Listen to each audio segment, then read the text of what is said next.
some of the things that were covered that you should be familiar with by now if you've read the chapter, done Edpuzzle, and completed all the assignments. So the first area we're going to cover is chapter 5. And this is focused on merchandising accounting. Merchandise accounting is different from manufacturing accounting. And we're talking about companies like Walmart or Safeway or even Costco. Those are merchandising companies. They sell basically finished products. They don't manufacture the product. They basically buy wholesale and sell it at retail. So yeah, if you remember in chapter 5, we had covered 5 learning objectives. First one was, what is a merchandising operation and inventory system? How do you record purchases under a perpetual inventory system? How do you record sales under a perpetual inventory system? And apply the steps in the accounting cycle to a merchandising company. And what is the difference between a multi-step and a single-step income statement?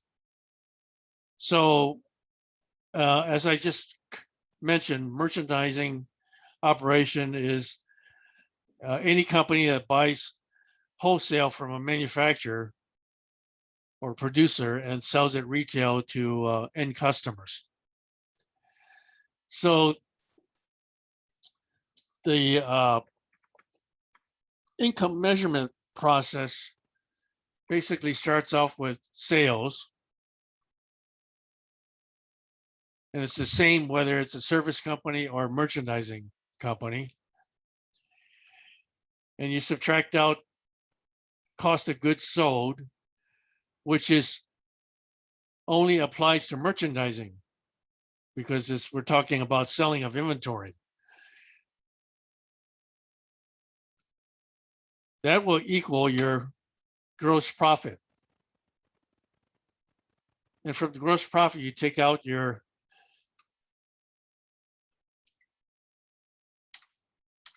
operating expenses to get net income. So if you were looking at a income statement for a service company, you would not have the cost of goods sold calculation. You probably would not have gross profit either. So gross profit is basically merchandising type operation, and it's basically the sales revenue coming in from the sale to customers minus the cost of the inventory. And from that, you subtract out your other operating expenses to get net income. Okay, so when we're talking about merchandising company, obviously you have inventory to manage. So inventory is coming in, inventory is going out all the time in a merchandising company. So there's 2 ways you can track inventory in a merchandising company. One is what we call the perpetual inventory system. And the other is the periodic inventory system. So you should know the difference between the 2.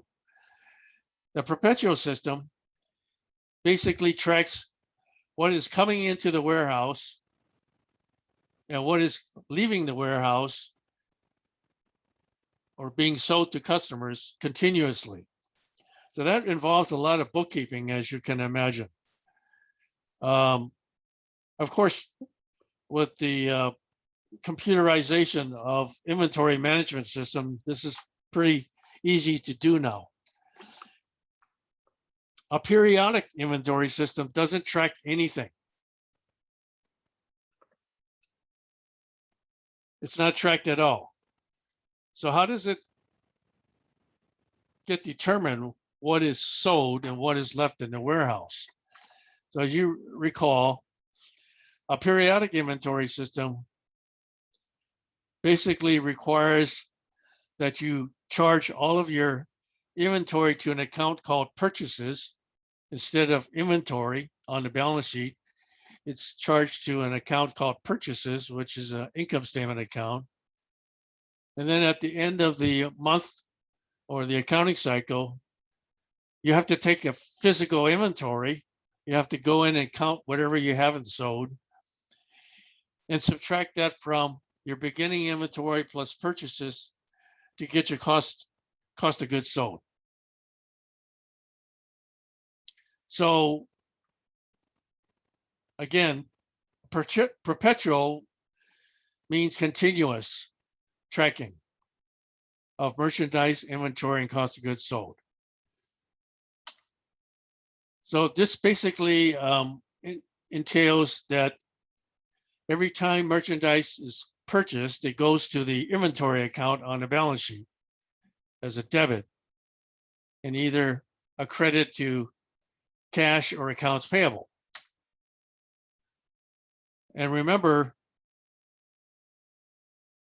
all freight costs, purchase returns and allowances and discounts are always charged to the inventory account. And whenever inventory is sold, you would basically debit the cost of goods sold account and credit the inventory account off the balance sheet to take it off the balance sheet. So what is the effect of this is basically your inventory account on the balance sheet is always up to date as far as what has been purchased and what has been sold, the net amount that's at the end of the account at the end of any point in time.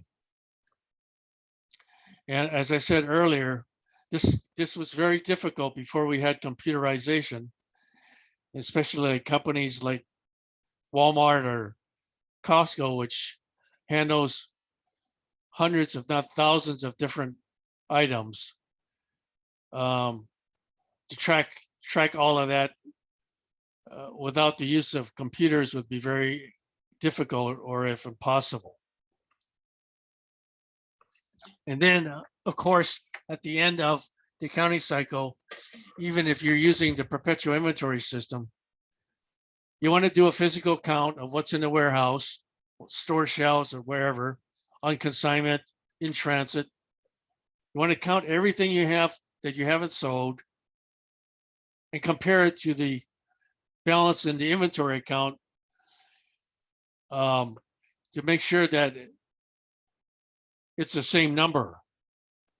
And most of the times it will not be the same because you have things like inventory theft, shoplifting, that will result in the book balance using perpetual inventory system different from the balance that was determined doing a physical inventory. Okay, does that make sense to you guys out there? Just give me a yay or no. It makes sense. Okay.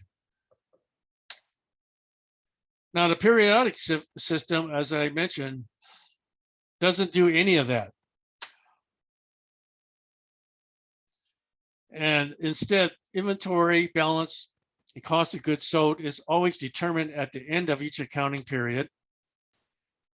And the procedure is to, as I said earlier, every time a company buys merchandise, they book it to an expense account called purchases. You can see on the screen, it's usually a charge to purchase by debiting it or crediting cash or accounts payable.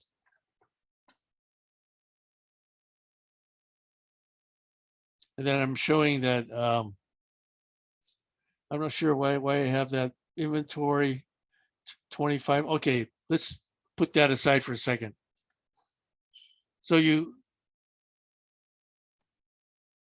do a physical count of your inventory at the end of every accounting cycle. Usually it's end of every month or every 3 months or every 6 months, depending on the company. But definitely at the end of the year, they have to do a physical inventory. So that means that you're not keeping track of how much inventory you have on hand during the accounting cycle. And to calculate the cost of goods sold during the accounting cycle, you take your beginning inventory balance from the balance sheet, you add in all the purchases that were booked during the period. That will give you an item what we call cost of goods available for sale, as opposed to cost of goods sold.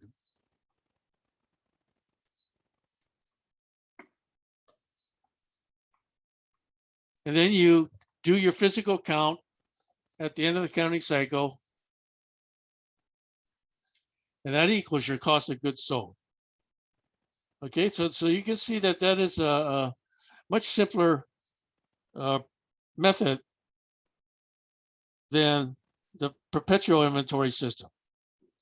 Okay, now, why would a company choose a periodic system versus a perpetual system? Anybody know?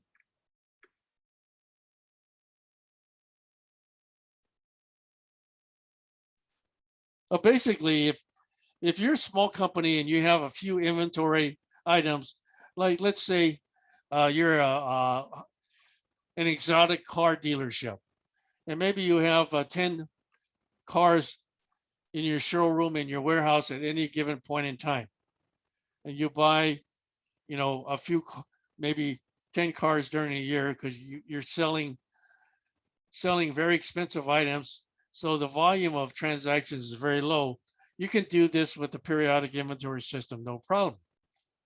But on the other hand, if you're a grocery store or a retailer that has a lot of items and you're continuously turning over items, you might prefer to use a perpetual inventory system because it gives you better control over your inventory. You guys got that? Make sense? Yes. Okay. All right, so that's kind of a highlights of merchandising operation and the different inventory system that they can use. Okay, so the second objective was recording purchases under a perpetual inventory system. So this is basically what you should already know. So I'm just going to kind of refresh your memory a little bit. So if you're using a perpetual inventory system like Walmart or Costco's,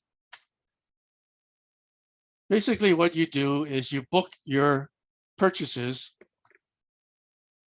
of merchandise from their wholesaler into the inventory account. That goes to the balance sheet. And more than likely, you'll credit your liability account, accounts payable. So that is basically the first step, to record your purchase of inventory into the inventory account on the balance sheet. So your balance sheet asset accounts are going to go up. Okay. Jumping to another topic, free on board. Free on board is a term that is used to determine what happens to the inventory between the buyer and the seller. Who owns the inventory between the buyer and seller when a transaction is processed? So we have what they call FOB shipping. So I use the example, if you have a manufacturer or a wholesaler in one state selling goods to a buyer in another state,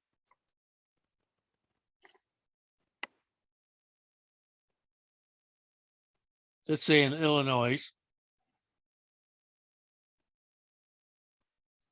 And the buyer pays for the freight charges. In other words, the buyer is agreeing to send a shipping company to the seller's place of business to pick up the goods and deliver it to the buyer's place of business. That is called FOB shipping. That is termed FOB shipping. So the issue is when the goods are in transit, who owns the inventory? Anybody know? I'm asking you guys. The buyer. The buyer does, right? So if the buyer owns the inventory while it's in transit, that means they're liable for the inventory if it's damaged. The seller is completely free and clear. So what does that mean? That means that the buyer needs to record the inventory on its books as soon as this buyer's shipping company receives the goods from the seller and leaves the seller's place of business. They have to record a debit to the inventory account, even if it's not at the buyer's place of business yet. It's in transit. It's on a ship, it's on an airplane, it's on a truck or whatever. They have to know when the goods actually leave the warehouse. Now this becomes obviously critical when they're doing a physical inventory at the end of the accounting cycle, because they have to make sure they count this inventory during the physical, even though it's not in the buyer's place of business. It's on a ship or it's on a truck coming to them. They have to make sure they count and has to record it as a debit to inventory. Okay, so that's something you should remember. So in this case, I'm just showing you that if you look at a company's invoice, usually it will specify who pays for the freight. In this case, if the buyer pays for the freight, it's FOB shipping. They have to record the inventory on their books at the minimum when they do the physical inventory at the end of the cycle, if it's not, hasn't arrived.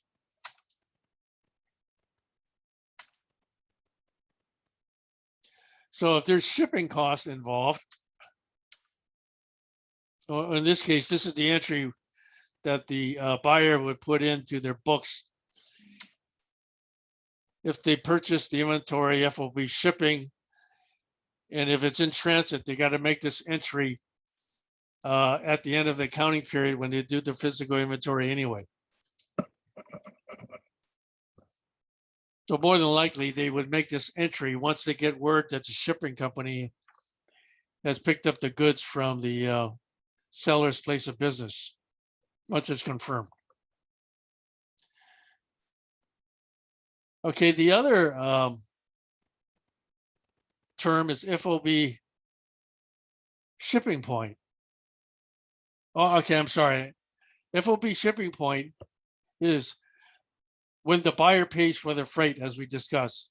So that means that all the freight costs that the buyer is incurring has to also be booked to the inventory account. So this example, we're showing you that the buyer of the stereo equipment pays the shipping company. They have to book that cost to inventory. That is part of the cost of inventory. Okay, so you guys remember, inventory is not just what they pay the wholesaler, the manufacturer. It's also, in this case, the shipping cost that's incurred to bring it to the warehouse. This is only in the case when the buyer pays for the shipping cost. That is considered part of the inventory cost.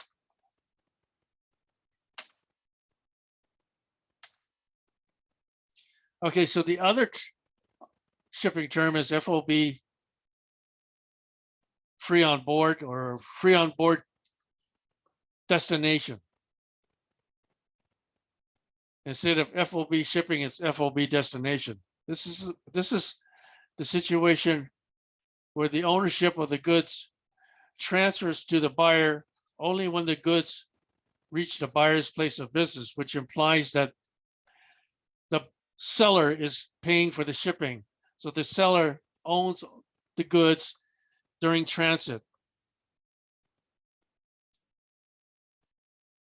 And when the seller pays for the shipping, it has to be booked to the seller's delivery expense or freight expense account, because the inventory is leaving the seller's place of business. They have to record it as an expense, not as a debit to inventory or not as a credit to inventory. It has to go to their expense account. Ownership of the goods while in transit obviously stays with the seller, since the seller is responsible for the shipping. And so that means that the seller has to count their goods in inventory when they do a physical inventory, if they have any goods in transit to the buyer. Okay, so this is very simple, right?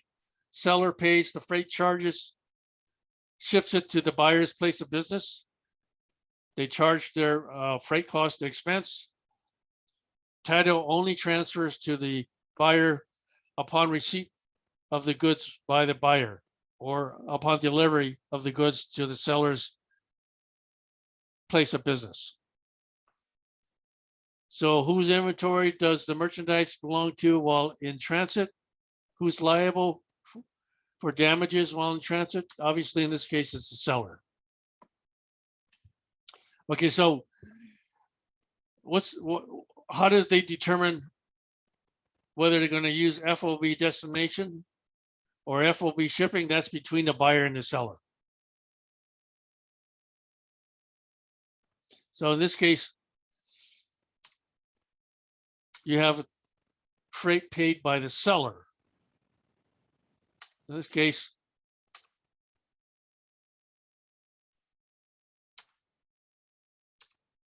the same entry basically.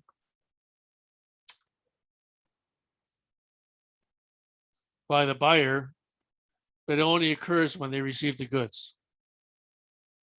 So if they have goods in transit and the buyer is not paying for the shipping, they don't own the inventory. They don't have to count it in their inventory.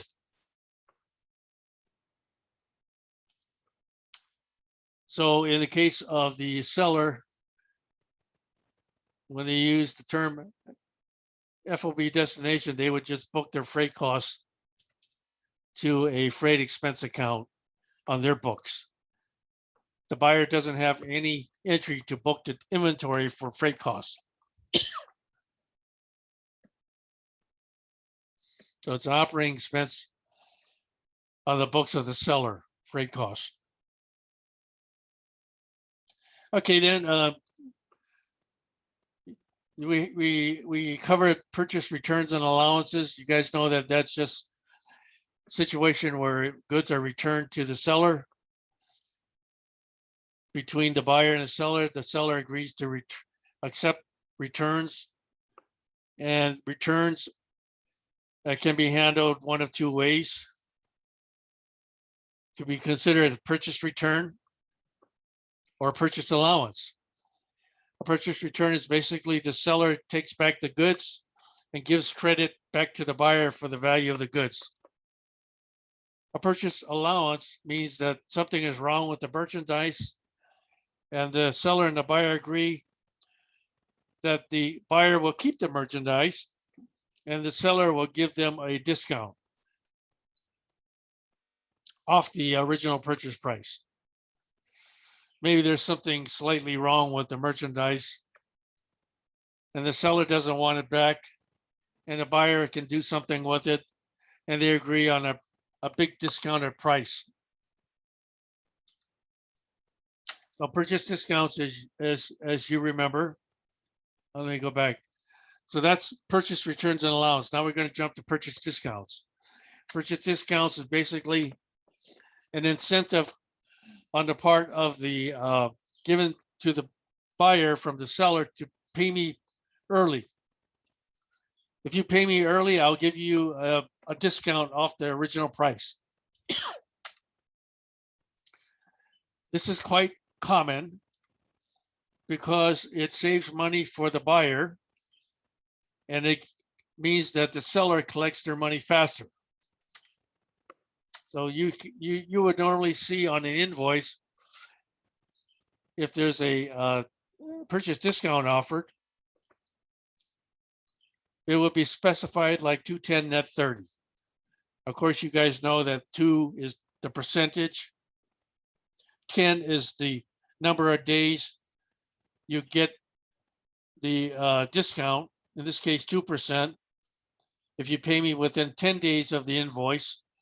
Otherwise, if you miss the 10-day mark, you have to pay me the full amount within 30 days. How do you calculate the discount? So if let's say that the invoice is 3,800 and we had some return goods.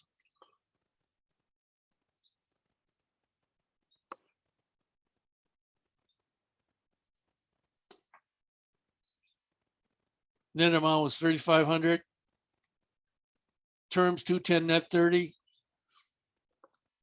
If they pay within a discount period, 10 days from the invoice date, which is May 4th, they can knock off 2%.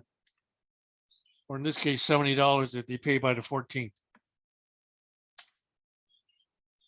So that basically represents an inventory reduction cost on the part of the buyer. So how would they record that if they took advantage of the prompt payment? So in this case, they would have a debit to the accounts payable of 3,500 because you remember they returned $300 of their merchandise.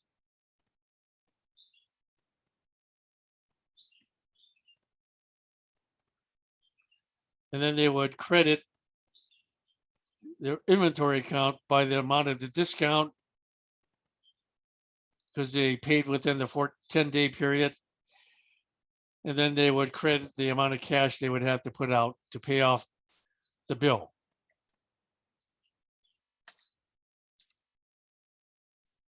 So this is basically what happens in a lot of cases when the buyer takes advantage of the purchase discount offered by the seller. The original amount that was due was 3,500. That was the 38 minus the returns. And they took advantage of the 210 net 30 terms. So they only had to remit 3,430 to the seller and recorded the difference as a credit to the inventory account because that is basically the 3,430 was the actual cost of the inventory.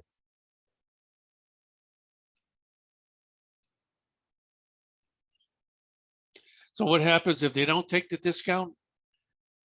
Then they would probably pay on the last day due, debit the accounts payable and credit cash. So the actual inventory cost is 3,500. Okay, so that's a little bit on inventory.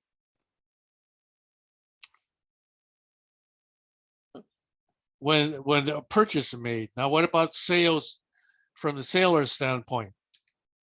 So when it's a seller of inventory sells to the buyer, they have to make 2 entries. First, they have to record the sale. And the second entry they have to record is a debit to the inventory or to the cost of goods sold account and a credit to the inventory account. Now, this is under the perpetual system, remember. Remember, we're keeping track of inventory continuously. So every time the sale is made, they have to make this second entry to update the inventory account balance and to record our charge to cost of goods sold.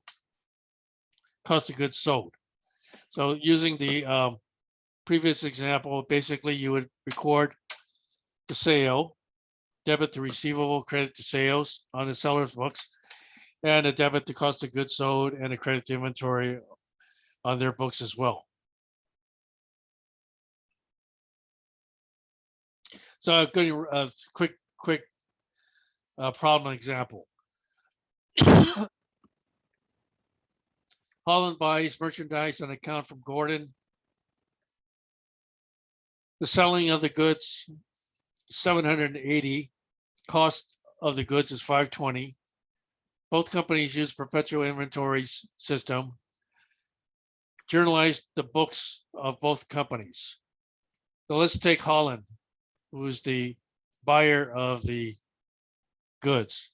Basically, they would record a debit to inventory for the 780 price charged by the seller and credit accounts payable.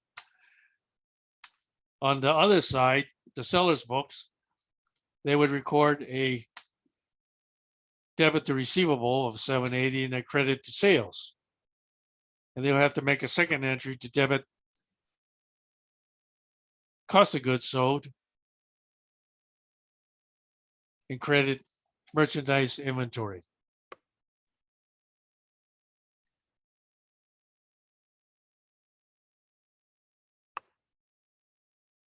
Okay, anybody have any questions on that?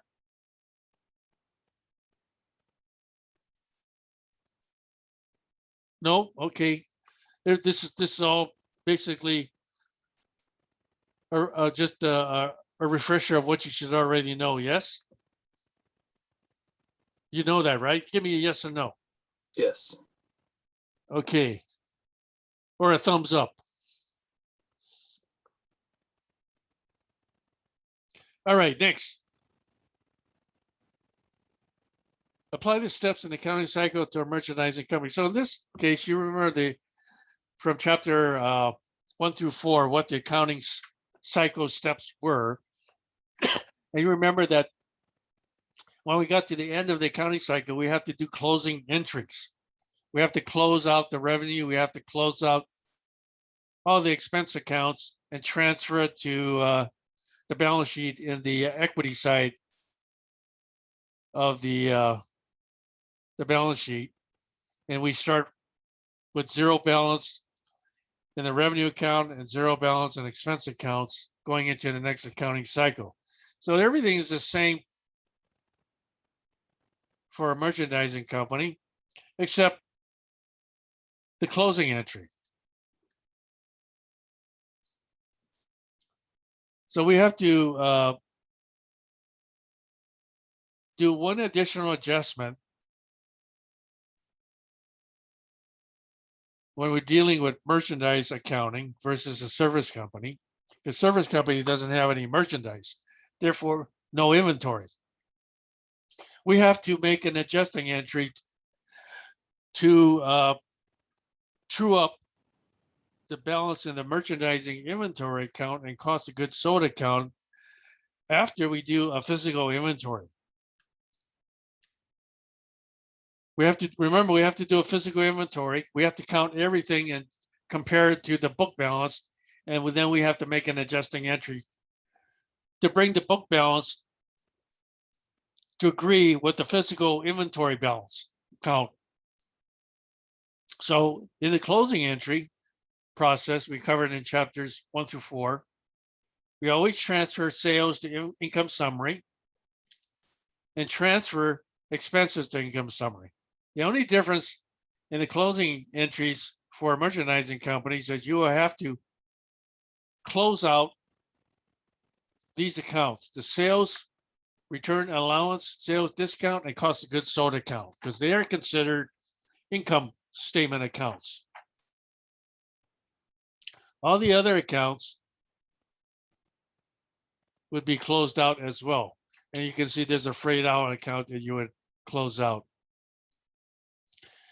And then you would close out the difference between sales and expenses derived from these first two entries, which is the balance and income summary, to the equity or the capital account. And close out your drawing account is the last step. Okay, so that's basically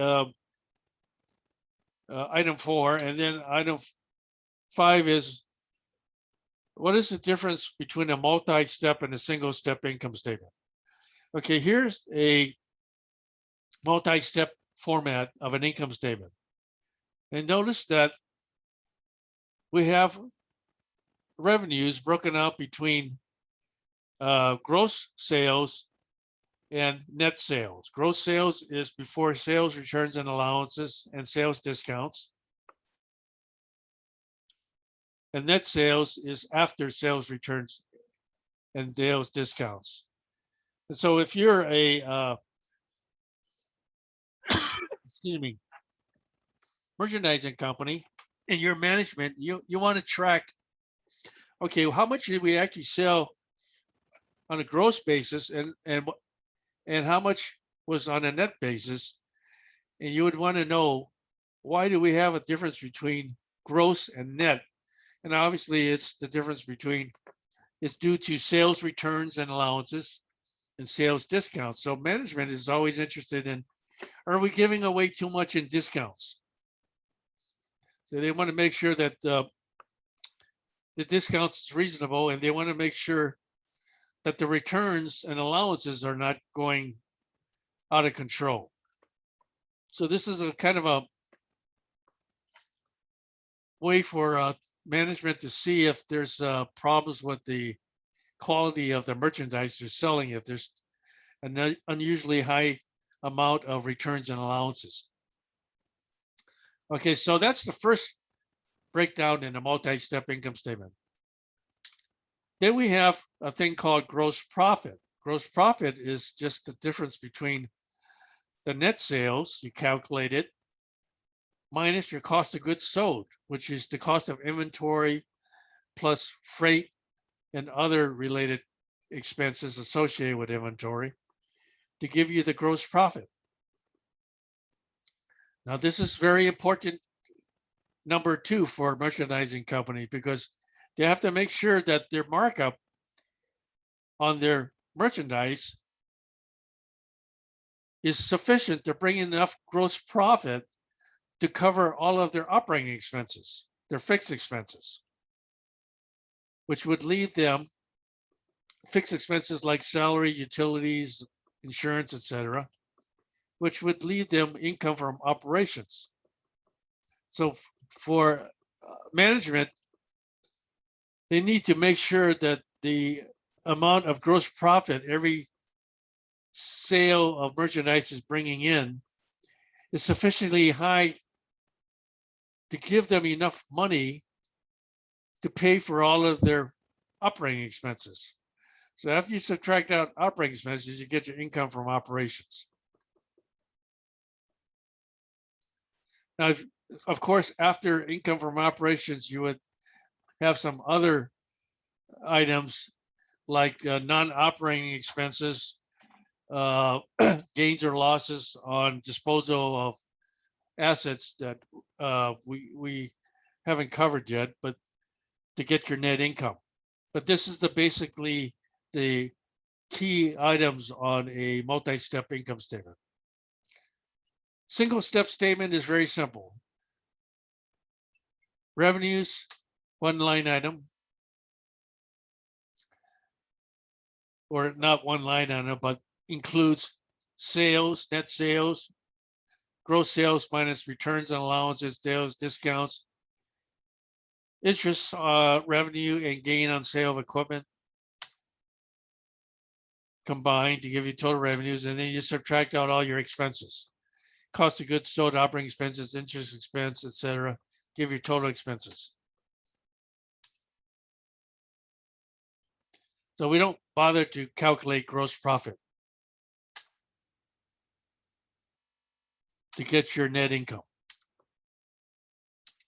So this is a more simple way of looking at it, but if you're a manager or owner of a merchandising company, this doesn't really give you enough insight on what's going on in the business from a gross profit standpoint.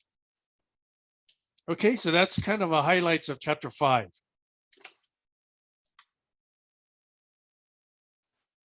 All right, now we're going to move on to The next chapter. Let me see how I get there. Share screen. Oh, I see. Yeah. Okay. So now we're going to chapter 6. So you get your first introduction to concept of merchandising inventory, merchandising accounting. And now we're going to dive into inventory, the topic of inventory accounting. Now this, of course, you guys know by now is pretty technical. And there were 4 learning objectives: how to classify and determine inventory, cost flow assumptions, inventory errors on financial statements, and statement presentation and analysis of inventory. So let's take the first one, inventory cost. And remember, the inventory account on the balance sheet includes all expenditures necessary to bring an item to saleable condition and location. That means, what do you have to pay to the manufacturer or wholesaler for the items? Adjusted for discounts and allowances. How much, if you have insurance costs associated with the inventory, import duties, freight costs, storage costs, that's all part of the inventory cost. Remember, merchandising company has 1 class of inventory, merchandising inventory. Manufacturing has 3 classes: raw materials, work in process, and finished goods. Regardless of whether you're a merchandising company or a manufacturing company, all of it is reported on the balance sheet as inventory. So in a manufacturing company, as opposed to a merchandising company, you have 3 classes of inventory. You have raw material inventory, you have work in process inventory, and you have finished goods inventory.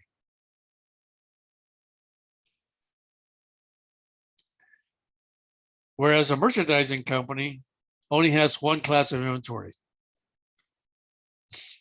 merchandising inventory. So when we get into manufacturing accounting, it gets much more complicated because you're having to break out your inventory between the raw material before you do any work on it, to work in process. That means you started work on it, started building something, to the finished product, finished goods inventory.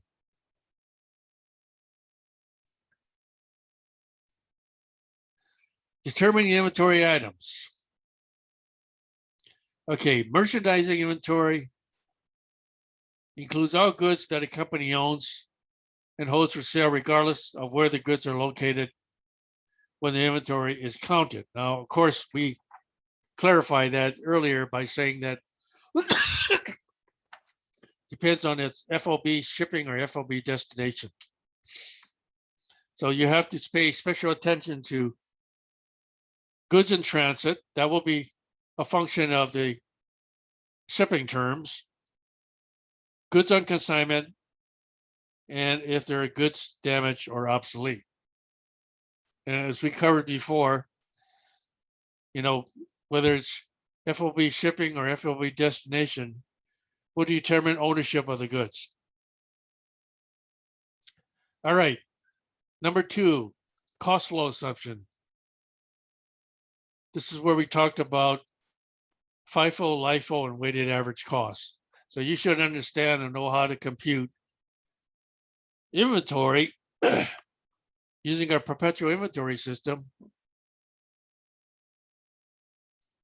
or periodic using FIFO.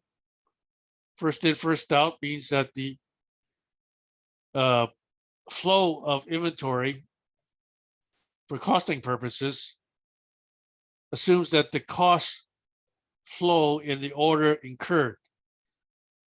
So the first items in are the first items that are sold. So ending inventory should be based on the value of the inventory coming in last. LIFO is last in, first out, which is the opposite. Assumes that the costs flow in other reverse order. That means that the first items that are sold, the items that are sold are from the last items that are purchased. So that means that your ending inventory from a valuation standpoint is based on the first items in, the prices you paid in the beginning. And then average cost is just a average of the flow of costs coming in during the accounting period. Okay, so you should know how to calculate the ending inventory using FIFO, LIFO, or weighted average cost. Again, first in, first out means that the oldest or the earliest cost is charged to cost of goods sold. So when you do your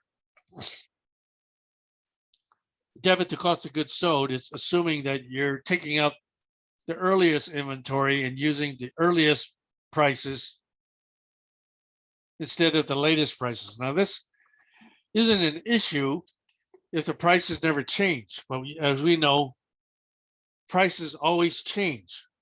And most of the time, prices are always increasing.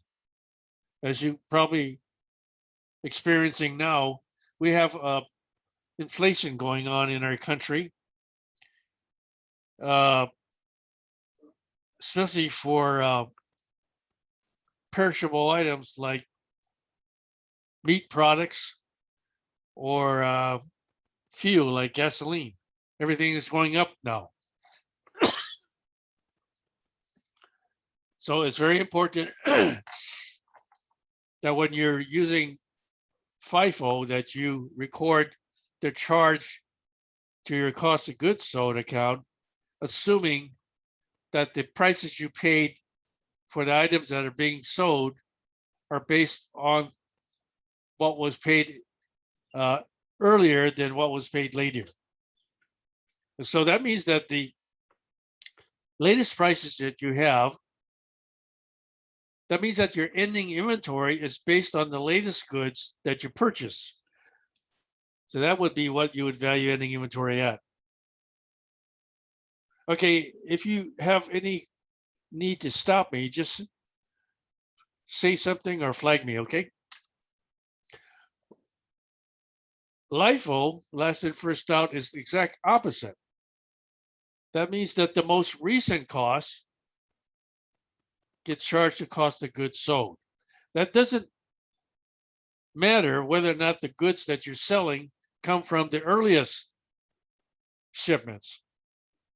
If you're using LIFO and you paid less for the earlier shipments than the latest shipments, you're going to price out your cost of goods sold using the price you paid for your latest shipments. So if you pay something, let's say you paid an item $100 at the beginning, and you paid the same item $120 at the end of the accounting cycle, and you sold the item that you paid $100 for, you're going to charge that cost of goods sold at $120, not $100. That's the concept of LIFO. And the balance sheet will show that the ending inventory is based on the $100 that you paid, even though the item that you paid $100 for is already sold. That's what you would use to record the value of your ending inventory on the balance sheet. And then average cost is just the average of the price changes between the period.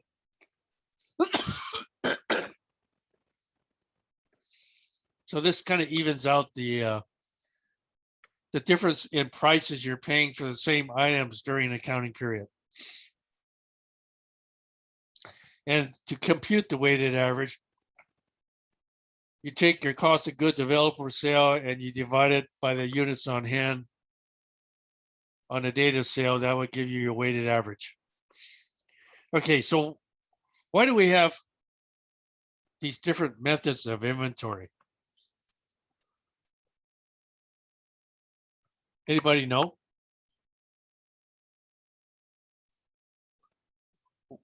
How does a company determine what method to use? Or why would one company use FIFO and another company use LIFO? Another company use weighted average? Okay, it really depends on price changes. If we have periods of rapid inflation, in other words, prices are increasing all the time, a lot of companies will choose LIFO. If we have price decreases, prices are decreasing over a period of time, some companies might use FIFO. And this all boils down to what gives them a realistic reflection of how much they're actually earning on their net income when prices are changing. Because if prices are increasing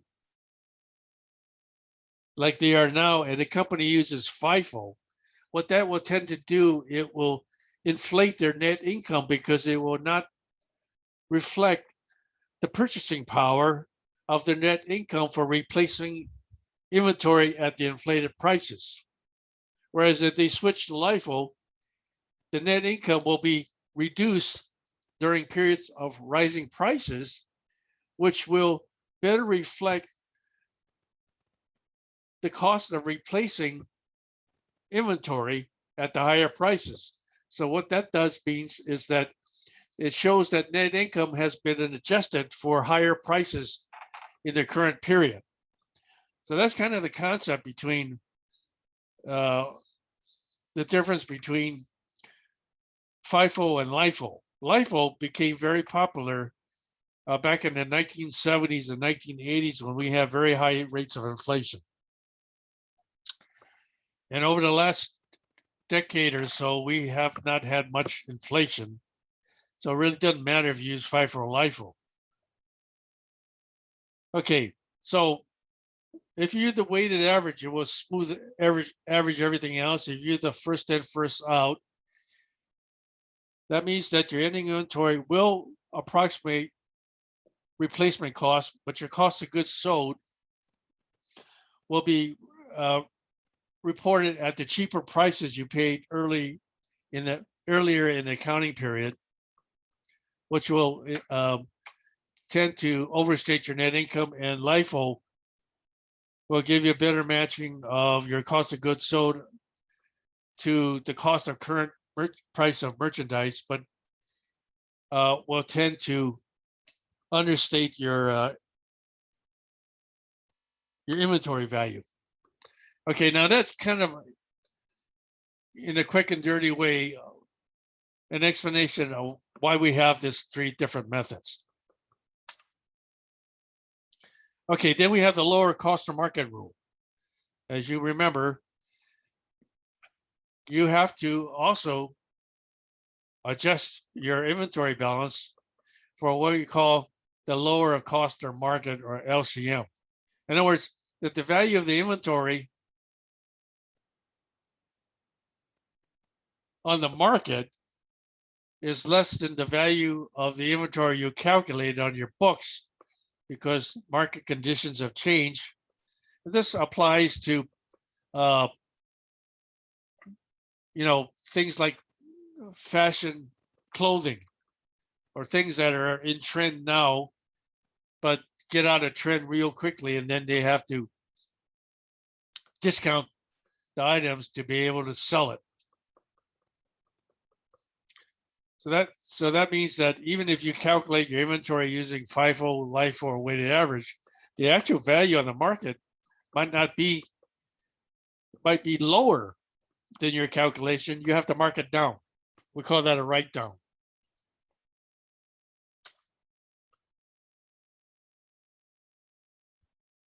So market value is defined as replacement cost, not sales price. Now, replacement cost is basically sales price minus expenses to sell it. This is what we call conservative accounting. And you use this method after you calculate your inventory using one of the 3 cost methods. So simple example, right? If you do an inventory computation and your cost, in this case, for these items is 168,000, and you do a market evaluation of what the value of the market is for each of these items, and it comes out less, you need to do a lower of cost or market adjustment. So in this case, the lower of cost or market for the flat screens is the market.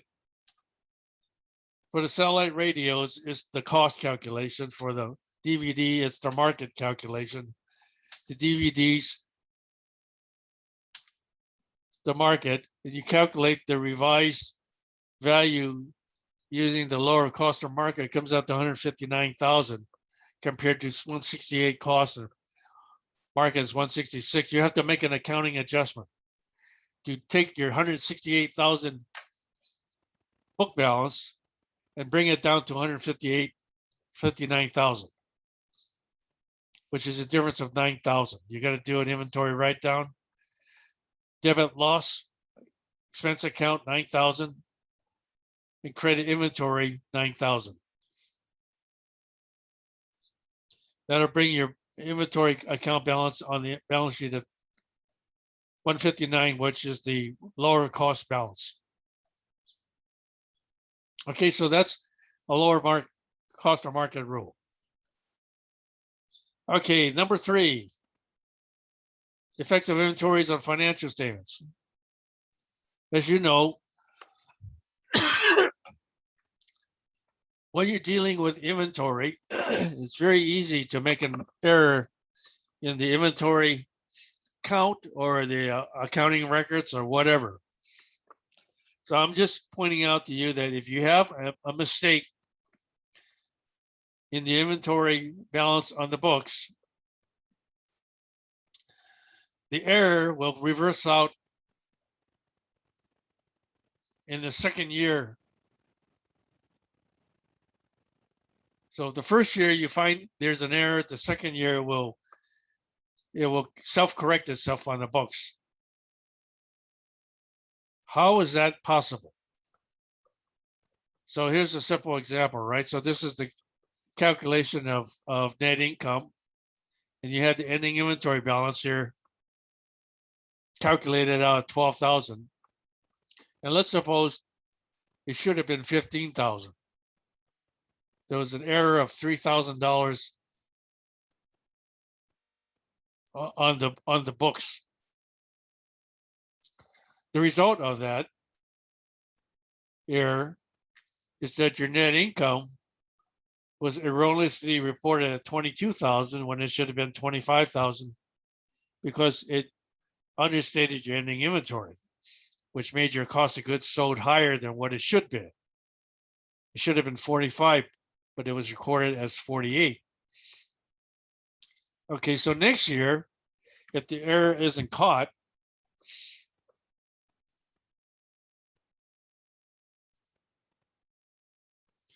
the ending inventory in the first year becomes the beginning inventory in the second year.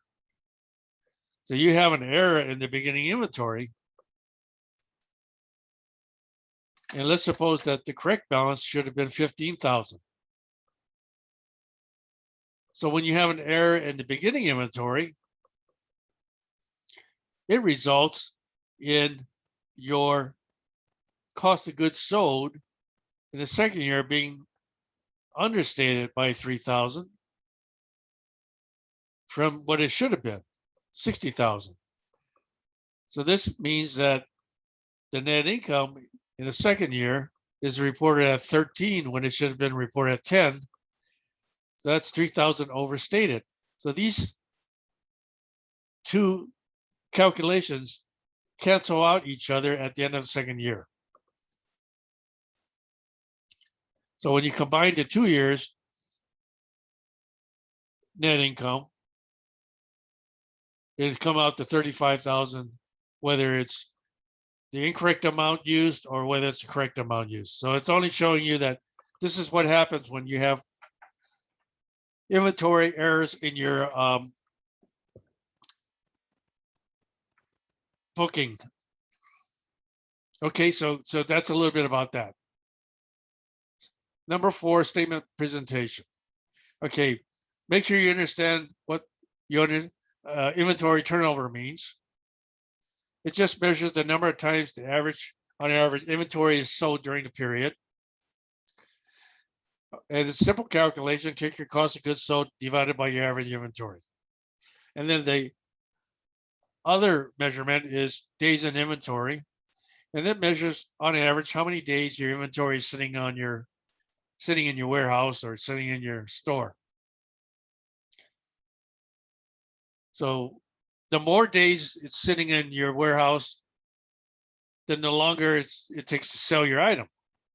So this is another measurement by management to track how, if they're over ordering inventory, if they're under ordering inventory or whatever. Take your turnover calculation here and divide it in 365, and that'll give you the number of days on average the inventory is sitting in your business before you sell it. Now I have this simple example that you should have, I went over in one of the lectures. This company just implemented a just-in-time inventory system. What that means is that they order inventory just in time when they need it. They don't stock up their warehouse full of inventory for 6 months. Instead, they order enough inventory to meet the immediate needs of the business for the accounting cycle. That allows them to free up cash and not tie up too much money in inventory. So they implemented the system and they want to compare how that impacted their business between 2 years. This is kind of a mistake here. This should have been 2011.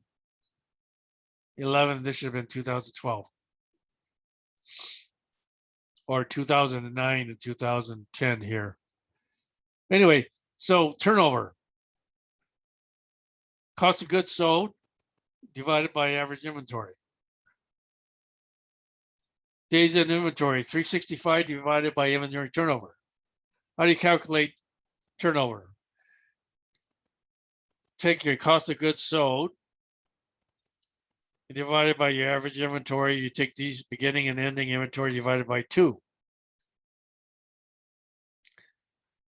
In 2011, it was 6. In 2012, it was 9.5. The turnover is faster after they implement just-in-time inventory procedures.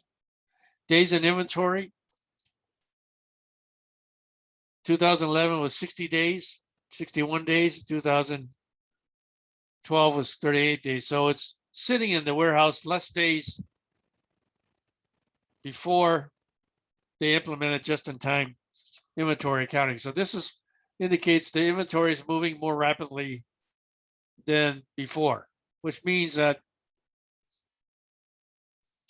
the just-in-time method shows a very significant decline in ending inventory, which improved their turnover ratio and days in inventory. This is very helpful to the business. All right, so that's kind of what you should know. All right, that's end of chapter 6.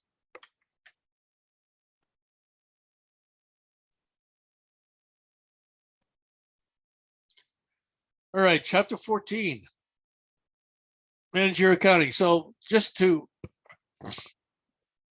put this in perspective for you, when we started the class out, chapter 1 through 4 was basically financial accounting. The basics of debits and credits, generally accepted accounting principles, financial statements, closing, etc. Chapter 5, 6, and 14 is what we call managerial accounting. This is something that will be expanded upon in Accounting 202. But this is just an area of accounting that is different from financial accounting.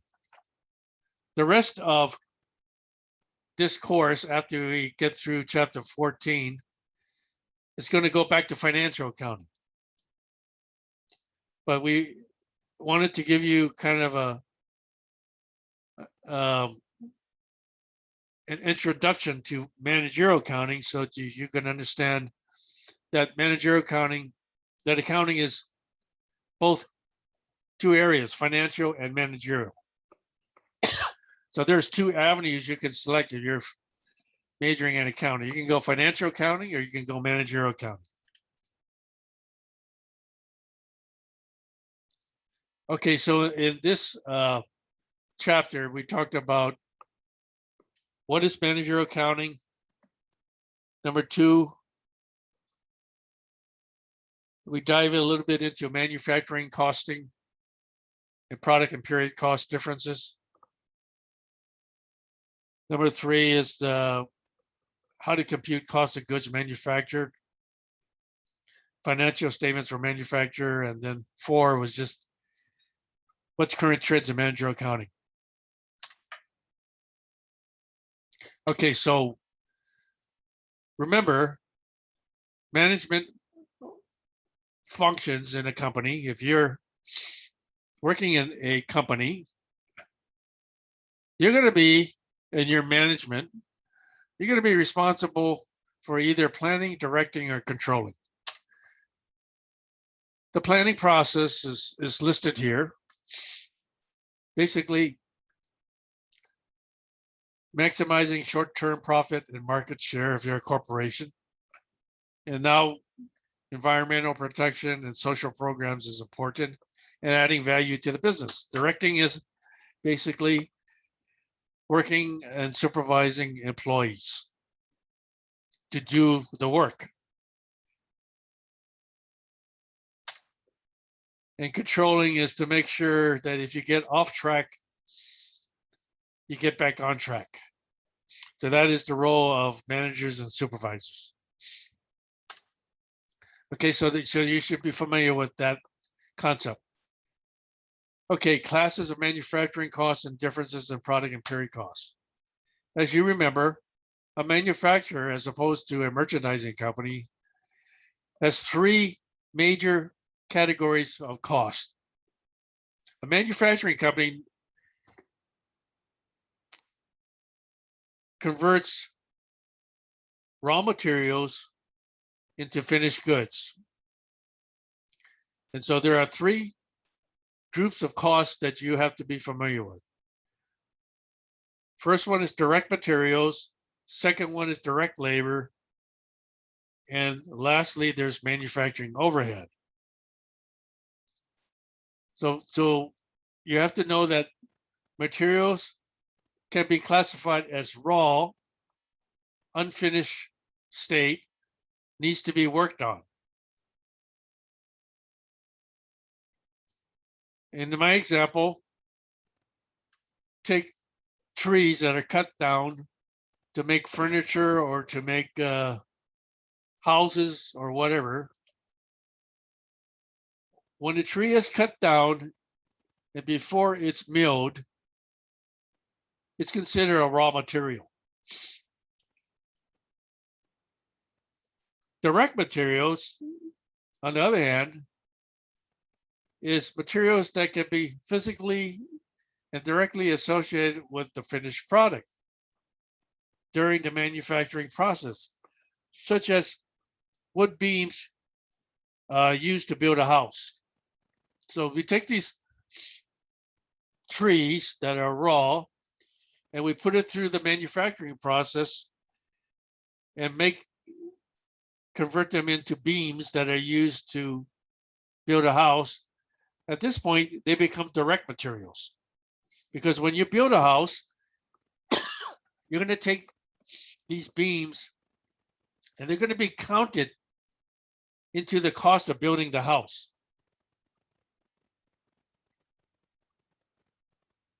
Now, on the other hand, do you have indirect materials? What are indirect materials? These are materials that can't be easily associated with the finished product.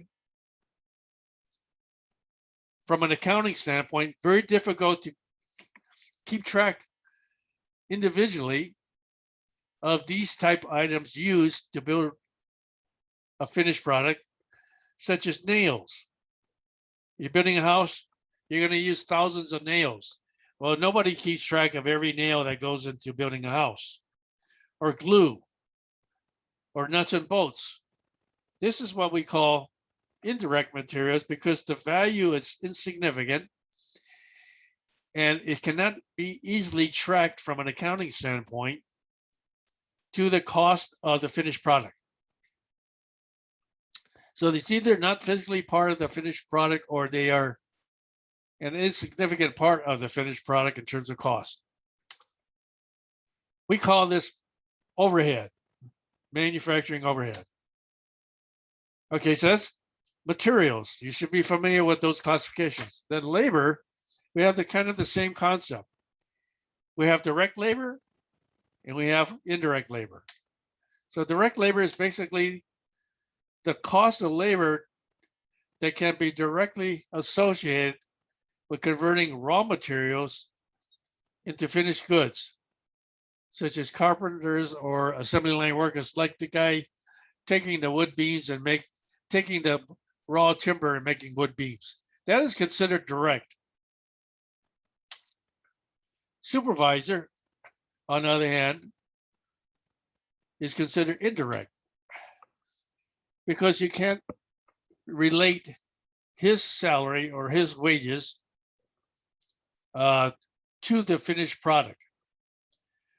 Typically, this would include supervisors, timekeepers, janitors that are not actually doing the work, but supervising the work.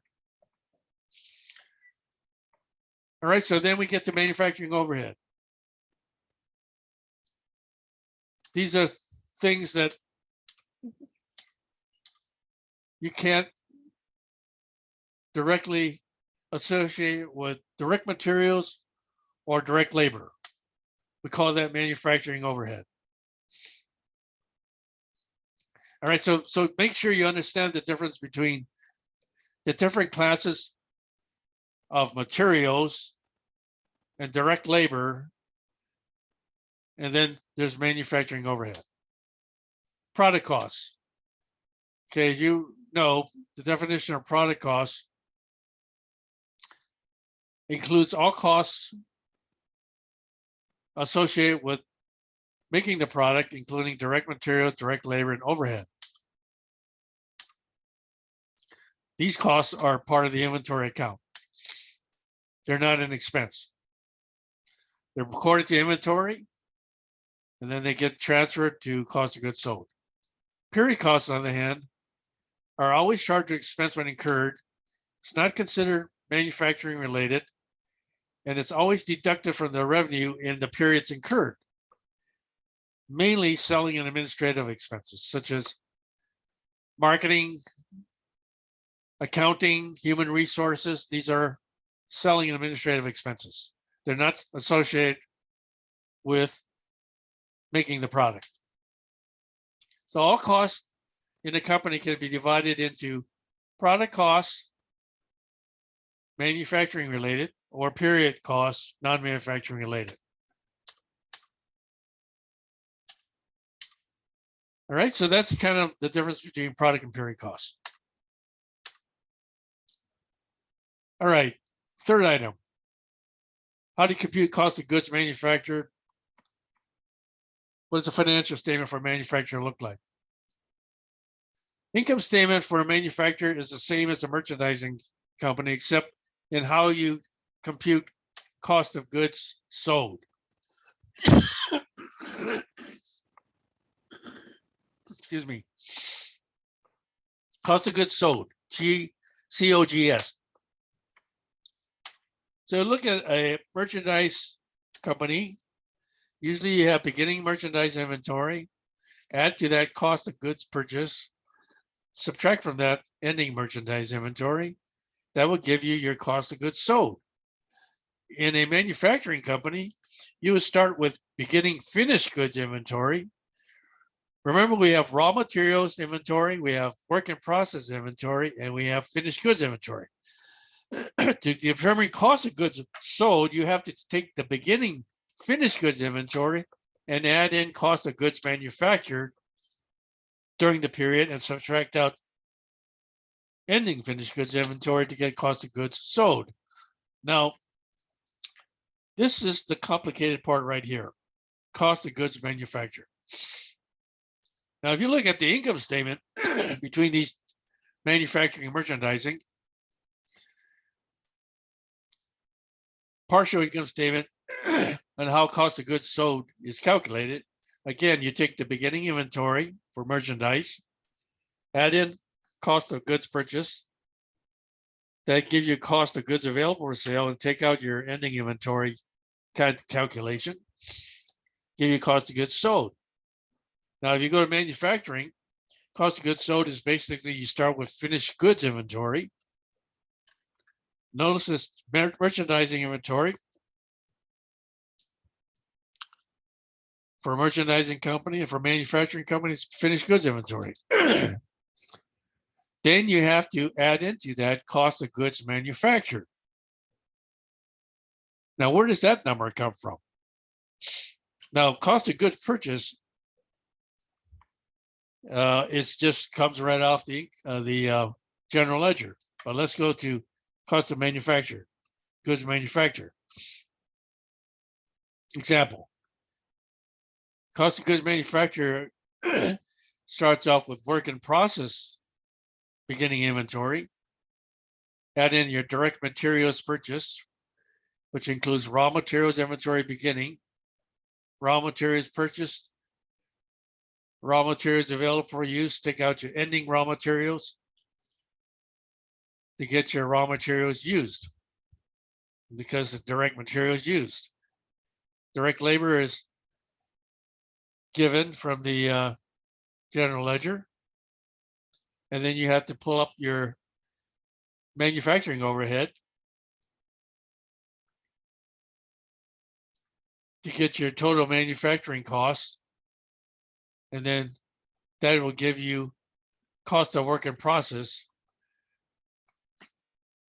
which is your beginning work in process minus plus your manufacturing costs during the period. And then take out your work in process at the end of the period to give you your cost of goods manufactured during the period. Now you can obviously see this is much more involved in merchandising company. And then once you get that, you subtract out, you add that to your beginning finished goods inventory to get your cost of goods available for sale. Take out your calculated finished goods inventory, you have your cost of goods sold. All right, on the balance sheet, for a merchandising company, you only have merchandise inventory. On the manufacturing company, you have three categories: raw materials, like the raw trees, work in process, like the finished beams, and finished goods, like the house.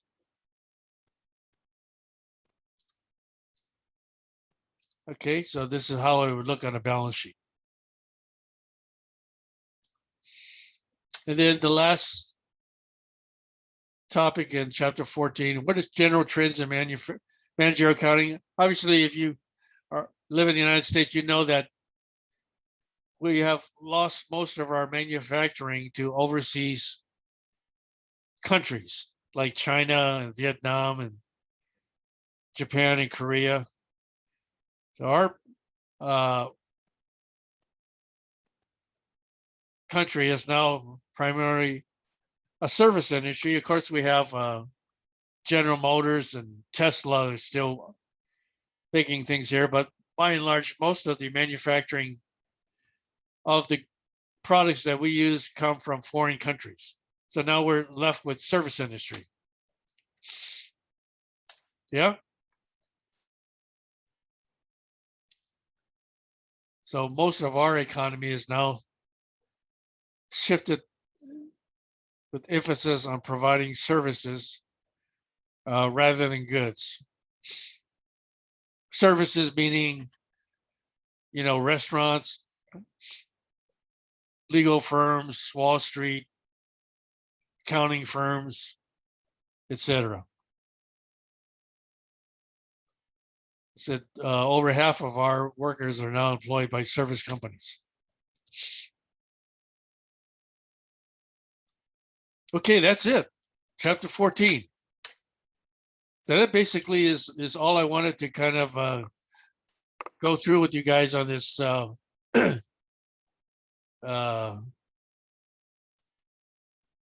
course review, and hopefully if you kind of focus on those areas, you shouldn't have any problem with the exam. All right, anybody have any questions?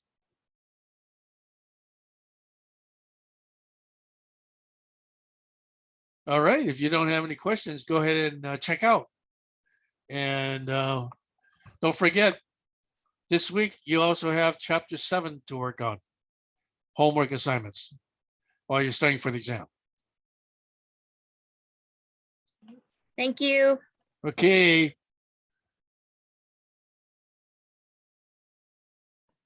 Thank you. Have a nice okay. day. See you guys later.